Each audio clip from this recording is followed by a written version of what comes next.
Hello friends, welcome back once again.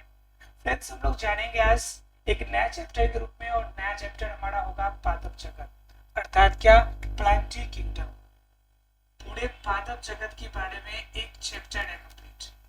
यह chapter इसलिए हो जाता है क्योंकि पादप जगत अपने आप में एक विस्तृत आपका भाग है, इसलिए इन्हें एक चैप्टर के रूप में, जिस रूप में हम लोगों ने जंतु जगत के बारे में चर्चा करेंगे, जैसे हमने एक पार्ट हमने सूक्ष्म जीव के बारे में पढ़ा, सिर्फ ठीक उसी प्रकार हम क्या करेंगे, पादप जगत के बारे में भी आपका जानने की कोशिश करते हैं। ठीक है, तो पादप जगत के बारे में अगर जानने की बात करें हम लोग, तो सबसे पहले पादप जगत को पूरी रूप से समझने के लिए इसके सिर्फ पादप जगत के अंदर कुछ छोटे छोटे अंश बनाएगा। जिस तरह से वर्गीकरण में हमने देखा था, उसी प्रकार पूरे पादप जगत को समझने के लिए पूरे पादप जगत को भी 10 भागों में आपका बांटा गया।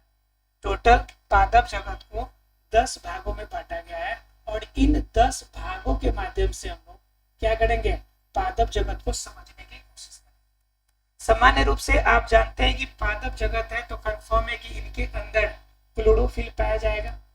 सामान्य रूप से क्लोरोफिल पाया जाएगा।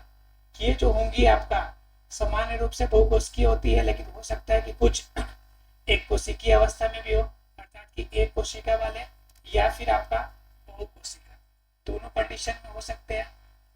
अर्थात क्या, उसके अलावा क्या कि इसमें हम लोग जानते हैं एक और बात है कि इनकी कोशिकाएं सामान्य रूप से कैसी होती है, यूकैरियोटिक होती है। ये अवस्था हम लोग जानते हैं। उसके बाद इसमें स्पेसिफिक हम लोग स्ट्रक्चर की बात करते हैं, जिसमें इनमें कोशिका भित्ति पाई जाती है, जो सामान्य रूप से किसकी बनी होंगी, जो सामान्य रूप से आपकी सेलुलोज की बनी होगी। ठीक है, तो इस तरह से कुछ बेसिक चीजें, इनमें आपका लवक पाया जाता है। इनमें क्या पाया जाता है, लवक पाया जाता है। इनमें मुख्य रूप से आपका रसधानियां पाई जाती हैं, जो रसधानियां लगभग एक कोशिका की लगभग 90% पार्ट को आपका कवर करती है पूरे वेटेज के अकॉर्डिंग। तो समझ सकते हैं कि ये बेसिक चीजें हैं जो कि हम लोग पादप जगत के बारे में जानते हैं कि पादप जगत के अंदर, अगर इस जगत के अंदर कोई भी पेड़ पौधा या कोई भी है, तो उसके अंदर लगभग इतनी बेसिक क्वालिटी तो उनके अंदर होगी। ठीक है, तो इसके हम लोग 10 भागों में से हम लोग क्या करेंगे, हम लोग पहले भाग से स्टार्ट करेंगे कि आपका वो क्या क्या होता है। अगर हम लोग ये 10 भागों की बात करें, तो सबसे पहले 1942 में इसका वर्गीकरण 10 भागों में किया गया था, 1942 में। और ये किसने किया था, तो उनका नाम था ओस्वाल्ड टिप्पो। ठीक है, इन्होंने सबसे पहली बार 1942 में यह पादप जगत को 10 भागों में बांटने का काम किया, क्योंकि इन्होंने ही आपका कभी कभी ऑब्जेक्टिव क्वेश्चन में पूछ देता है साइंटिस्ट के, तो इसलिए आप लोग क्या करेंगे कि इनको जरूर याद रखेंगे कि यह 10 भागों में किसने विभाजित किया था। जिस तरह से आपने याद किया कि सबसे पहले आधुनिक वर्गीकरण के पिता कैरोलस लिनियस, 5 भागों में आपका आर एच व्हिटेकर, या स्टार्टअप सबसे पहले किया अरस्तु ने। तो इस तरह से आपको इन वैज्ञानिक का भी नाम याद रखना है कि ओस्वाल्ड टिप्पो ने 1942 में सबसे पहले पादप जगत के विस्तृत जानकारी के लिए पूरे पादप जगत को 10 भागों में कैटेगराइज करने की कोशिश करी। और उनका जो सबसे पहला पार्ट जो हम लोग को जानना है, वह पार्ट है आपका थैलोफाइटा। कौन सा पार्ट है, आपका थैलोफाइटा। ठीक है, थैलोफाइटा, इसके बारे में हम लोग क्या करेंगे, जानेंगे। अब ध्यान दीजिएगा, कभी भी हम लोग जो भी आपका टॉपिक पढ़े, तो उसमें माइंड सेटअप आपका ये होना चाहिए कि आपको उसका कीवर्ड निकालने आना चाहिए, ताकि एग्जाम में क्या होगा कि उसका आंसर कीवर्ड से निकल जाएगा।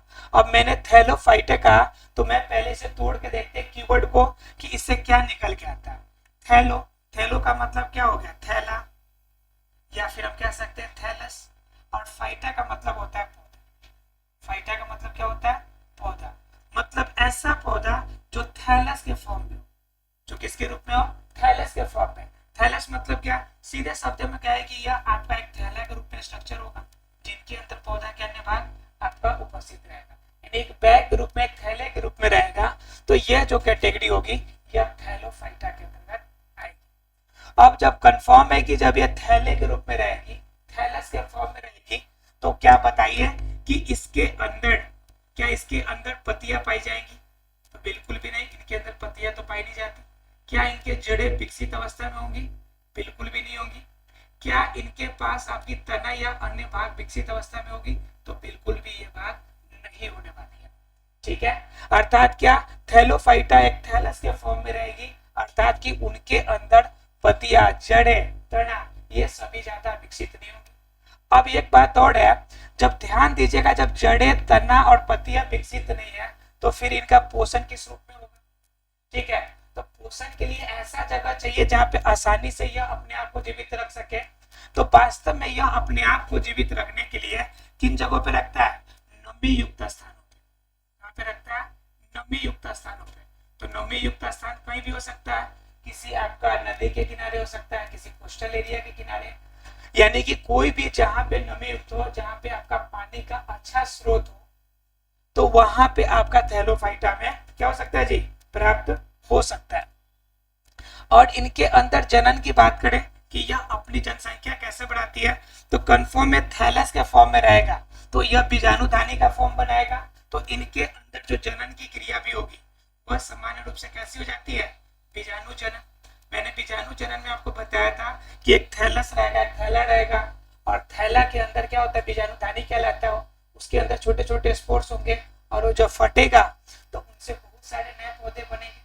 ठीक है, तो ठीक उसी प्रकार थैलोफाइटा जो होगा उनके अंदर भी क्या होंगे? बीजाणु जनन के द्वारा आपका क्या होगा? लैंगिक असोडिजनन की प्रक्रिया इसमें होंगी। इनमें क्या होती है कि कभी कभी कुछ रूप में आपका क्या कहते हैं, लैंगिक जनन की क्रिया भी होती है, लेकिन यह केंद्रीय रूप में सिर्फ होती है। केंद्रक रूप में आपका युग्मक संलयन तक ही आपका सीमित रहता है। ऐसा नहीं कि कोशिका विभाजन करके बड़े जीव या ज्यादा बड़े फॉर्म में आएगा। यह युग्मक संलयन की क्रिया तक ही अपना क्या करता है? लैंगिक जनन की क्रिया का रूप दिखाता है। ठीक है, तो ये हम लोग क्या कर लिए, इनके बारे में यह बेसिक चीजें थी जो हम लोगों ने जान लिया।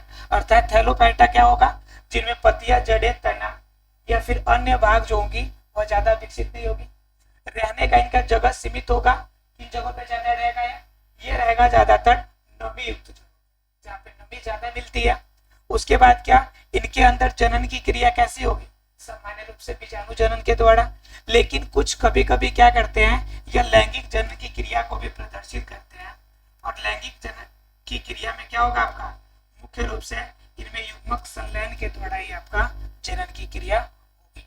तो ये आपके थैलोफाइटा ग्रुप के अंदर रहने वाले जीव आपके। ठीक है, तो बताइए इसमें किसी को दिक्कत हो थैलोफाइटा में?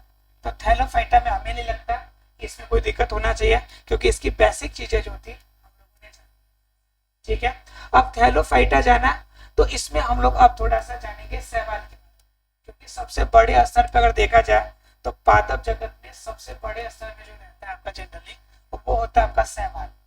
तो थैलोफाइटा अगर पता है आपको, ठीक है, तो शैवाल के बारे में जानकारी प्राप्त करना आपके लिए क्या हो जाएगा? आसान हो जाएगा। अगर थैलोफाइटा क्लियर है तो जान लेते हैं थोड़ा सा शैवाल के बारे में। शैवाल एक बड़े स्तर पे पादप जगत में अपना स्थान, ठीक है, स्थान रखने के पीछे रीजन भी है। क्यों? क्योंकि थैलोफाइटा शैवाल के अंदर लगभग 20,000 प्रजातियां हमें अवगत है, अर्थात जिनके बारे में हम लोग जानकारी हम लोग प्राप्त कर चुके हैं। अर्थात कि लगभग शैवाल के 20,000 जातियां हमें हमारी समझ में है, या फिर हम लोग उन पे रिसर्च कर चुके हैं।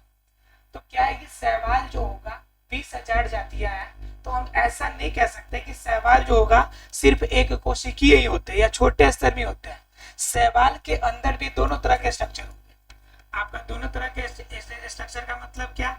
इनके अंदर आपका कुछ जीव जो होंगे वह एक कोशिकीय भी होंगे, एक कोशिका वाले भी होंगे, और कुछ ऐसे भी जीव होंगे जो बहुकोशिकीय हो। जो कैसे हो? बहुकोशिकीय हो, यानी कि बहुत सारी कोशिका वाले हो। तो आपका दोनों कंडीशन होंगे। ठीक है, तो इसके अंदर क्या हो जाएगा कि जब एक कोशिकीय की बात करेंगे तो क्लेमाइडोमोनस है, क्लेमाइडोमोनस। ये क्लोमाइडोमोनस किसका एग्जांपल है? ये एग्जांपल है हमारा शैवाल का, जो किस अवस्था में रहता है? वह रहता है आपका एक कोशिकीय अवस्था में। ये हमारे कोशिकीय के एग्जाम्पल हो गया। उसके बाद अगर हम बात करें बहुकोशिकीय में, ठीक है, तो बहुकोशिकीय में क्या होता है हमारा अल्वा, ये भी एक प्रकार का क्या है, शैवाल है, लेकिन ये किस अवस्था में रहता है, बहुकोशिकीय अवस्था में। अर्थात कि दो अवस्था हमारे पास हो गया, एक कोशिकीय अवस्था वाला और एक बहुकोशिकीय अवस्था वाला, यानी कि दो अवस्था में हमें शैवाल प्राप्त होते हैं। अब शैवाल के बारे में आप जानते हैं कि शैवाल सामान्य रूप से हरा अर्थात कि क्लोरोफिल या रखता है। तो क्लोरोफिल जब ये रखेगा तो कंफर्म है क्या कि क्लोरोफिल के अंदर आपका जो अपने आप को जीवित रहने की प्रक्रिया होगी, अर्थात कि पोषण की जो क्रिया होगी वो क्या होगी, स्वपोषी होगी, अर्थात प्रकाश संश्लेषण की क्रिया करेगा और स्वपोषी के द्वारा क्या करेगा, अपना जीवन यापन करेगा। इसके अलावा स्वपोषी के अलावा अगर इनके अंदर जनन की बात करें तो जनन के अंदर अगर बात करें तो इनके अंदर तीनों प्रकार की जनन की क्रिया होती है, जिसमें आपका अलैंगिक जनन हो जाएगा, ठीक है, उसके बाद आपका वर्धी जनन हो जाएगा, उसके बाद आपका युग्मक के फॉर्म में एक युग्मकीय रूप में आपका क्या होता है, इनके अंदर लैंगिक जनन की क्रिया भी हमें देखने को मिलती है। तो कह सकते हैं कि इनके अंदर पोषण की अगर बात करें तो पोषण आपका स्वपोषी होगा मुख्य रूप से। क्यों? क्योंकि जो शैवाल होते हैं वो हरे होते हैं, और हरा का मतलब क्या है कि इनके अंदर किसकी उपस्थिति होगी, क्लोरोफिल की, और जब क्लोरोफिल की उपस्थिति होगी, जब ये हरा होगा तो कंफर्म है कि इनके अंदर प्रकाश संश्लेषण की क्रिया होगी, तो यह अपना पोषण स्वपोषी तरीके से करेगा। और जनन की बात करें तो आपका क्या हो जाएगा, अलैंगिक तरह से वर्धी रूप में लैंगिक जनन। अब अलैंगिक जनन में भी क्या कर सकता है, ये कर सकता है मुख्य रूप से खंडन, मुख्य रूप से क्या कर सकता है, खंडन के द्वारा अपनी जनन की क्रिया करती है। मैंने आपको खंडन में बताया था जनरली वैसे एक कोशिकीय जीव जो सिर्फ अपनी पूरी आपकी परिचालन सिर्फ एक कोशिका के माध्यम से करती है, तो वह द्विखंडन या बहुखंडन क्रिया को प्रदर्शित करती है। इसमें क्या होता है कि एक टूटेगा तो एक से दो बनेगा, या हो सकता है कि दो से अधिक बने। जब दो बनेगा तो द्विखंडन, जब दो से अधिक बनेगा तो क्या, आपका बहुखंडन। वर्धी चरण में बताया था कि कोई भाग वृद्धि करेगा उससे आपका नया कंडीशन ले लेगा, जैसे मैंने आपको बताया था मुकुलन में, जिसमें मुकुल निकल रहे थे और उनसे नया पार्ट बन जा रहा था। और लैंगिक जनन की क्रिया तो आप लोग जानते हैं कि जब क्या हो, युग्मकों का संलयन हो, केंद्रकों का संलयन हो, आपका वो युग्मक एक युग्मकी के रूप में हो सकता है, बहुयुग्मकी के रूप में हो सकता है, किसी भी रूप में जब युग्मकों का संलयन होगा तो वो कंडीशन हमारा कैसा होगा, लैंगिक जनन हमारा होगा, ठीक है। उसके बाद क्या होते हैं कि इनके अंदर आपका और जीवन चक्र की अगर बात करें तो आपकी क्या होती है कि इनके जीवन चक्र में सबसे आपका इंपॉर्टेंट बात है कि यह आपका क्या होता है, थैलस के रूप में रहता है, यानी कि जनरली इनकी संरचना जो होती है थैलस के रूप में आपका मिलती जुलती है, यानी कि संरचना जो होगी थैलस के समान ही होती है। लेकिन थैलस के समान में एक विशेषता इनमें होती है कि इन थैलस के अंदर इनकी जो आपका बहुकोशिकीय जीव है वह आपका क्या होता है, विकसित अवस्था के उत्तक पाए जाते हैं। क्या होते हैं जी, विकसित अवस्था के उत्तक उनमें मिलेंगे, ठीक है। तो ये कुछ विशेषता किनके बारे में, शैवाल के बारे में, जिनके बारे में हम लोगों ने जाना क्या कि इनकी जातियां 20,000 से अधिक खोजी गई है। ये कोशिकीय बहुकोशिकीय दोनों हो सकता है। एक कोशिकीय में बहुत सारे एग्जाम्पल है जिनमें क्लेमाइडोमोनास भी हो सकते हैं, बहुकोशिकीय में अल्वा हो जाएंगे। इनके अंदर पोषी के पोषण की बात करें तो स्वपोषी करेगा क्योंकि इनके अंदर क्लोरोफिल पाया जाता है। उसके बाद जनन की बात करें तो तीनों कंडीशन में जनन कर सकता है, अलैंगिक, वर्धी और लैंगिक। और संरचना की बात करें तो थैलस के फॉर्म में रहेगा, लेकिन क्या होगा, विकसित आपका अवस्था में रहेगा। क्लियर है यहाँ तक। और इनकी स्थिति की बात करें तो सामान्य तौर से जिस तरह से थैलस रहता है उसी तरह से ही रहता है। यह भी आपका जनरली आपका जो पौधे होते हैं वह जलीय अवस्था में ही होते हैं, ठीक है, जलीय ही होते हैं, लेकिन कुछ जगहों पे आपका थोड़ा सा नमी युक्त वाले जगह पे भी होता है। इसका आपका सीधा साधा एग्जाम्पल आप लोग देखते होंगे, जो आपके पास पानी का जो भी स्रोत होगा, जो भी नलकूप होगा, उसके पास आप देखते होंगे ग्रीन कलर का आपका जो आपका एक लेयर बैठ जाता है, ठीक है, ग्रीन कलर का लेयर पक्के के पास बैठ जाता है, जिन पे आप देखते होंगे कि उसमें एक बड़ी विशिष्ट गुण होती है, उसमें बड़ी विशिष्ट क्वालिटी होती है।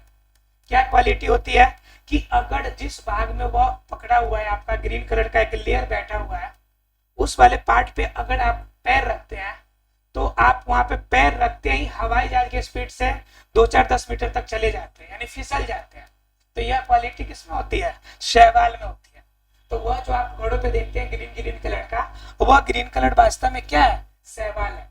ध्यान रखिएगा, जहां पे आपका नमी भी मिलता है, यानी नमीयुक्त स्थान होता है, उन्हीं भागों पे आपका शैवाल मिलेगा। सामान्य रूप से ये जलीय होते हैं, लेकिन जहाँ पे नमी की मात्रा अत्यधिक होगी तो वहां पर भी ये पनप सकते हैं या अपना विकास कर सकते हैं।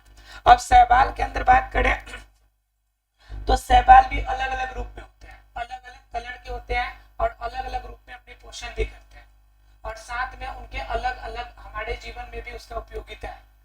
ठीक है, तो हम शैवाल के यहाँ पे 3 प्रकार के बारे में जानने की कोशिश करेंगे। शैवाल के कौन कौन से 3 कैटेगरी हम लोग जानेंगे? ठीक है, तो वो शैवाल के 3 कैटेगरी हम लोग कौन कौन जानेंगे? पहला जानेंगे हम लोग क्लोरोफाइसी। क्या जानेंगे? एक जानेंगे हम लोग क्लोरोफाइसी, उसके बाद हम लोग जानेंगे रोडोफाइसी।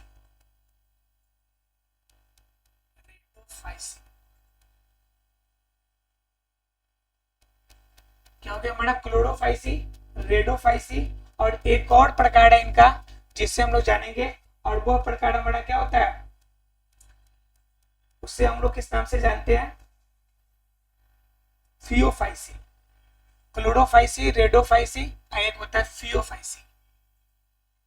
फियोफाइसी, तो ये 3 कैटेगरी हो गए, और तीनों कलर बेस पे है, और तीनों का यूज अलग अलग है, रहने का जगह अलग अलग है, उनके अंदर संरचनाएं भी भिन्न भिन्न होती है। तो तीनों के बारे में जान लेते हैं, क्लोरोफाइसी, रेडोफाइसी और फियोफाइसी के बारे में।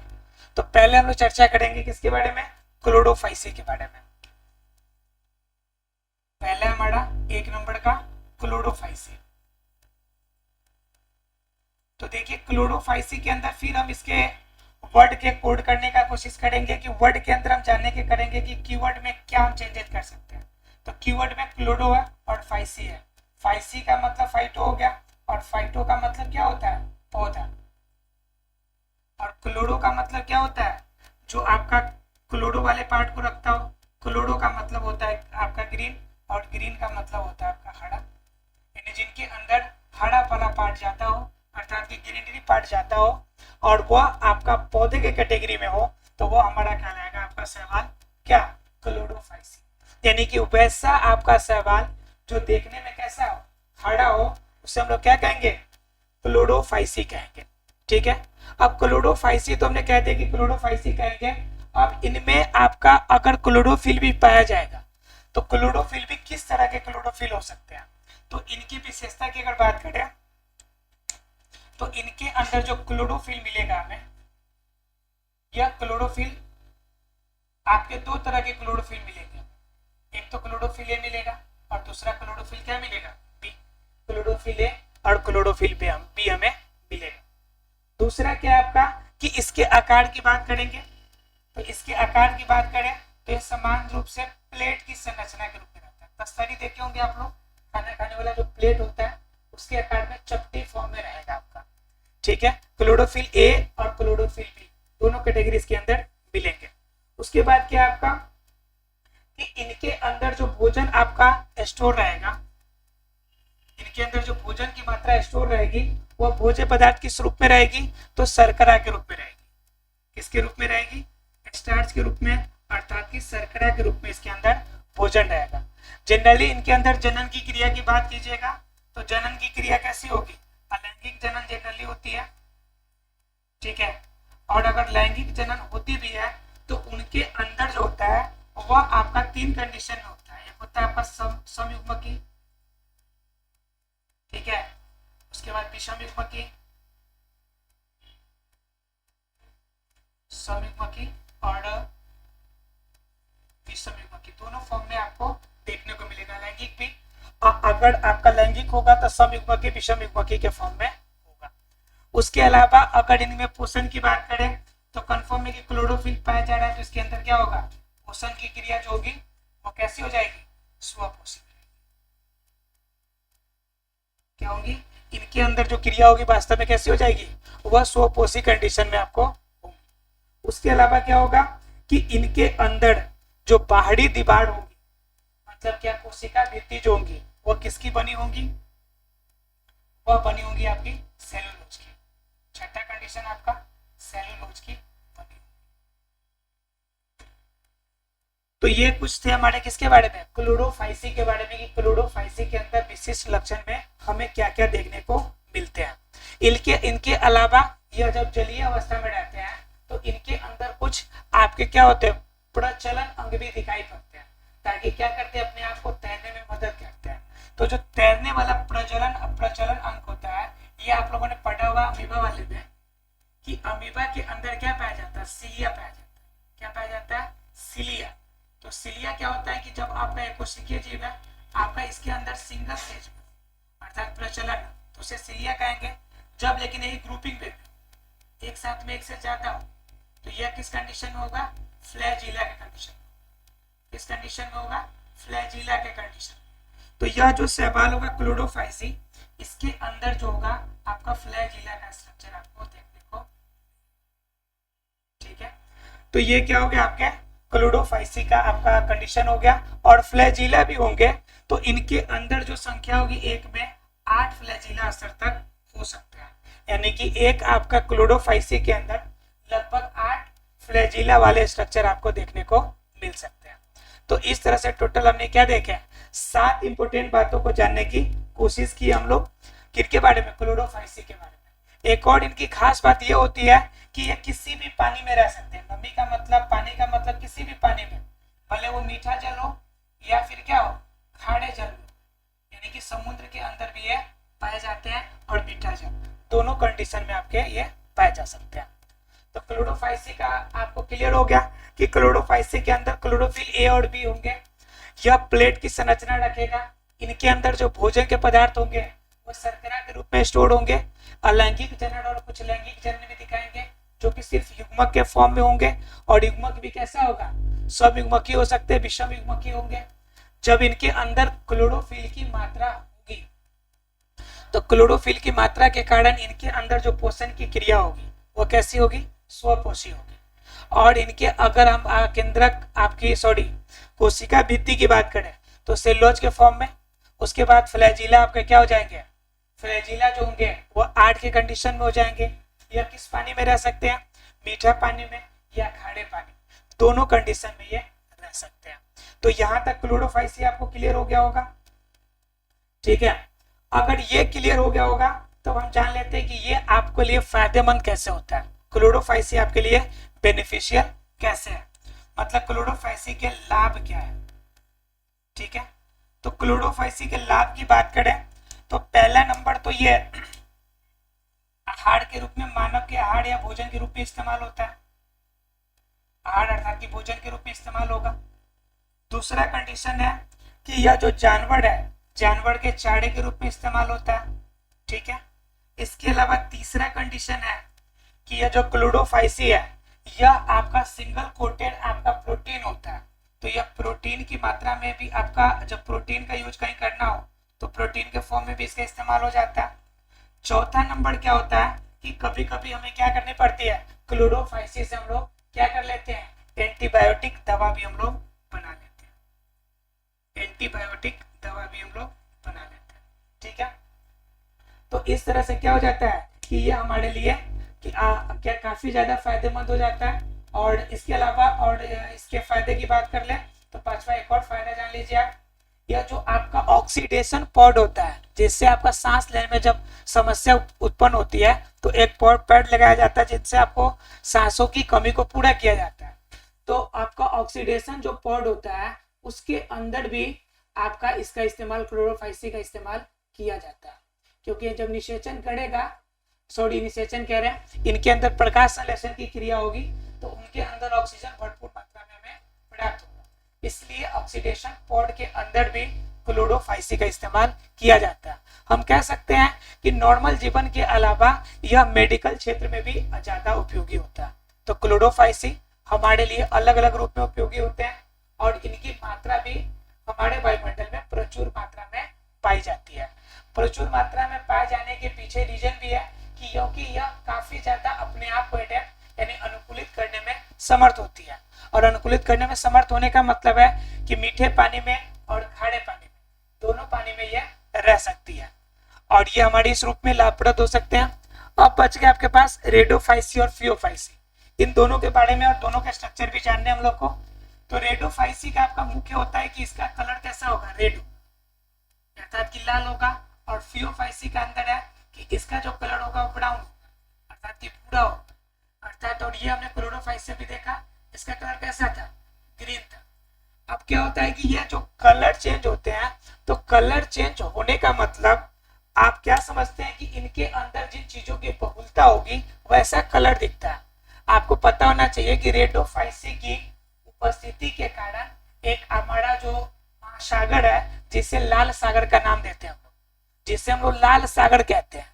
तो ऐसा नहीं कि लाल सागर का पानी लाल है, दरअसल क्या है कि रेडोफाइसी जो शैवाल है उसकी मात्रा वहां पर अधिक है, और वहां के पानी के लेयर बिल्कुल पूरे लेयर पे सिर्फ रेडोफाइसी जमा है, और जिनकी वजह से क्या होता है कि ऊपर से देखने वाले को इतना पानी क्लीन होता है कि देखने के बाद दूर से देखने पर आपको पूरा का पूरा महासागर जो है वह लाल रंग का ही दिखता है। तो हम उसे लाल सागर के नाम से भी जानते हैं। तो लाल सागर के अंदर जो होता है आपका यह शैवाल रेडोफाइसी के कारण ही होता है। इसके अलावा आपने सुना होगा कभी कभी कि बीच बीच में आपका समुद्र के बीच बीच में कहीं कहीं टीला आपका बड़े बड़े टीले के रूप में आपको दिखाई पड़ता है। तो बहुत बड़े बड़े आपका टीला जो दिखाई देता है प्रवाल भीति के कारण, तो वहां पर जो स्ट्रक्चर बनता है वो भी किसकी वजह से बनता है जी, शैवाल की वजह से बनता है। मतलब कि बड़े कह सकते हैं छोटे छोटे पहाड़ के रूप में भी प्रवाल भीति जो तैयार होता है उनमें भी किसकी देन होती है, शैवाल की होती है। तो कह सकते हैं कि जलीय स्तर पे इनकी जनसंख्या क्या होती है, काफी मजबूत अवस्था में होती है। इनके बारे में और इनके स्ट्रक्चर के बारे में थोड़ा डिटेल्स हम लोग जानने की कोशिश करेंगे अगले क्लास में। आशा यहाँ तक पादप जगत क्लियर हो गया होगा, थैलोफाइटा क्लियर हो गया होगा, शैवाल के पार्ट क्लियर हो गए होंगे, क्लोरोफाइसी के लाभ और उनके बारे में क्लियर हो गया होगा। ठीक है, ये सारे पॉइंट आपको क्लियर हो गए होंगे। चलिए मिलते हैं फ्रेंड्स अगले क्लास में। अगर कोई डाउट हो तो आप हमें कमेंट्स कर सकते हैं। Thank you.